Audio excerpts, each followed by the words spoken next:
Genesis chapter 6. When human beings began to increase in number on the earth and daughters were born to them, the sons of God saw that the daughters of humans were beautiful, and they married any of them they chose. Then the Lord said, "My spirit will not contend with humans forever, for they are mortal. Their days will be 120 years. The Nephilim were on the earth in those days, and also afterward, when the sons of God went to the daughters of humans and had children by them. They were the heroes of old, men of renown. The Lord saw how great the wickedness of the human race had become on the earth, and that every inclination of the thoughts of the human heart was only evil all the time. The Lord regretted that he had made human beings on the earth, and his heart was deeply troubled. So the Lord said, I will wipe from the face of the earth the human race I have created, and with them the animals, the birds, and the creatures that move along the ground, for I regret that I have made them. But Noah found favor in the eyes of the Lord. This is the account of Noah and his family. Noah was a righteous man, blameless among the people of his time, and he walked faithfully with God. Noah had 3 sons, Shem, Ham, and Japheth. Now the earth was corrupt in God's sight and was full of violence. God saw how corrupt the earth had become, for all the people on earth had corrupted their ways. So God said to Noah, I'm going to put an end to all people, for the earth is filled with violence because of them. I am surely going to destroy both of them and the earth. So make yourself an ark of cypress wood, make rooms in it, and coat it with pitch inside and out. This is how are you to build it. The ark is to be 300 cubits long, 50 cubits wide, and 30 cubits high. Make a roof for it, leaving below the roof an opening 1 cubit high all around. Put a door on the side of the ark, and make lower, middle, and upper decks. I'm going to bring floodwaters on the earth to destroy all life under the heavens, every creature that has the breath of life in it. Everything on earth will perish, but I will establish my covenant with you, and you will enter the ark. You and your sons and your wife and your sons' wives with you. You are to bring into the ark 2 of all living creatures, male and female, to keep them alive with you.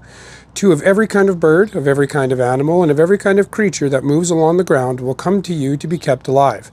You are to take every kind of food that is to be eaten and store it away as food for you and for them. Noah did everything just as God commanded him. The Lord then said to Noah, Go into the ark, you and your whole family, because I have found you righteous in this generation. Take with you 7 pairs of every kind of clean animal, a male and its mate, and 1 pair of every kind of unclean animal, a male and its mate, and also 7 pairs of every kind of bird, male and female, to keep their various kinds alive throughout the earth. 7 days from now, I will send rain on the earth for 40 days and 40 nights, and I will wipe from the face of the earth every living creature I have made. And Noah did all the Lord commanded him. Noah was 600 years old when the floodwaters came on the earth. And Noah and his sons and his wife and his sons' wives entered the ark to escape the waters of the flood. Pairs of clean and unclean animals, of birds and of all creatures that move along the ground, male and female, came to Noah and entered the ark, as God had commanded Noah.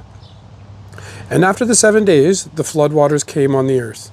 In the 600th year of Noah's life, on the 17th day of the 2nd month, on that day all the springs of the great deep burst forth, and the floodgates of the heavens were opened, and rain fell on the earth 40 days and 40 nights.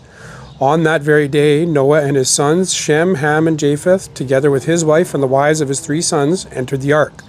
They had with them every wild animal according to its kind, all livestock according to their kinds, every creature that moves along the ground according to its kind, and every bird according to its kind, and everything with wings.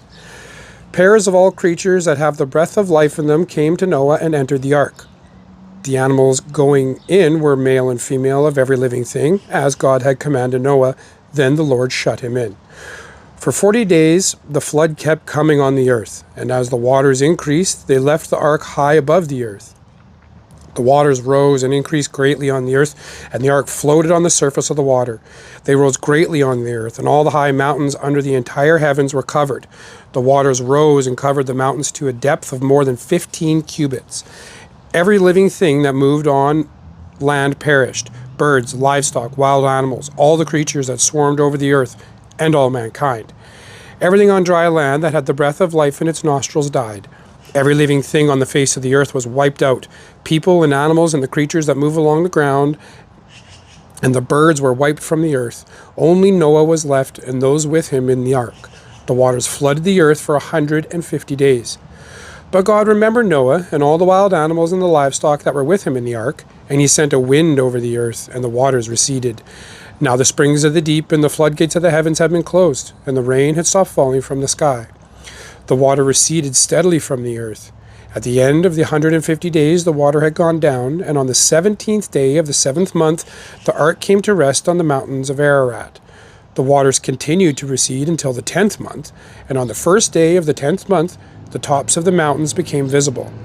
After 40 days, Noah opened a window he had made in the ark and sent out a raven, and it kept flying back and forth until the water had dried up from the earth.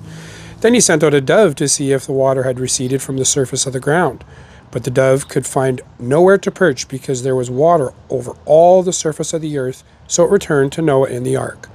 He reached out his hand and took the dove and brought it back to himself in the ark. He waited 7 more days and again sent out the dove from the ark.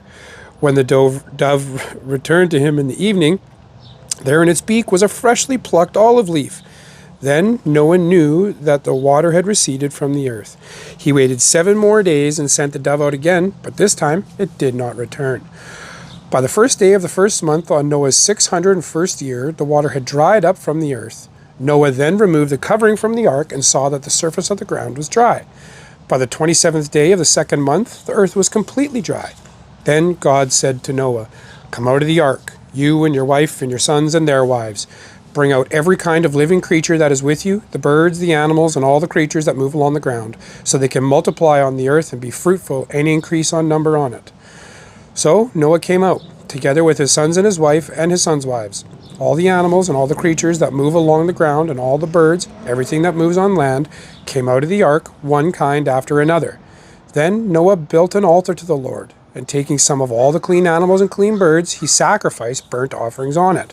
The Lord smelled the pleasing aroma and said in his heart, "Never again will I curse the ground because of humans, even though every inclination of the human heart is evil from childhood.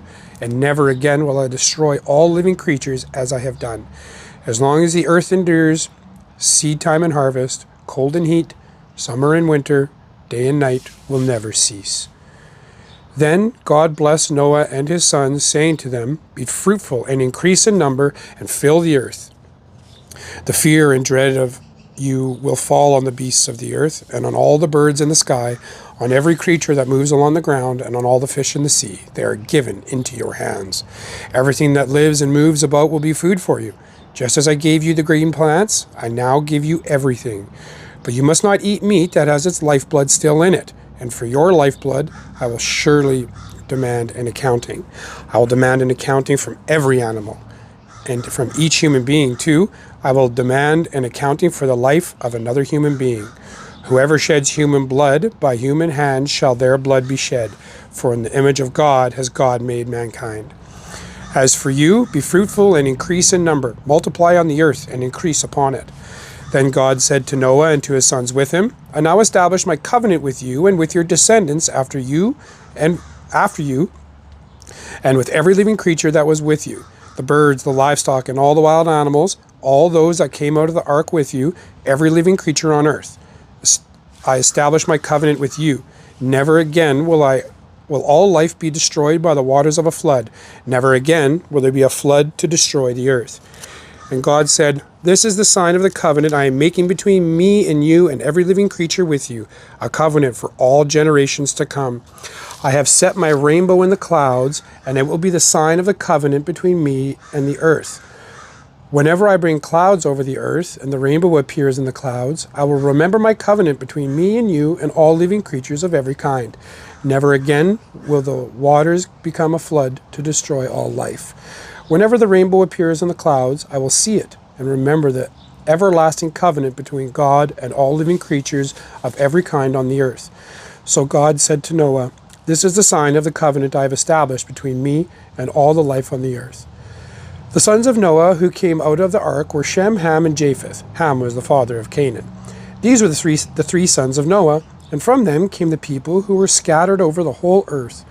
Noah, a man of the soil, proceeded to plant a vineyard. When he drank some of its wine, he became drunk and lay uncovered inside his tent.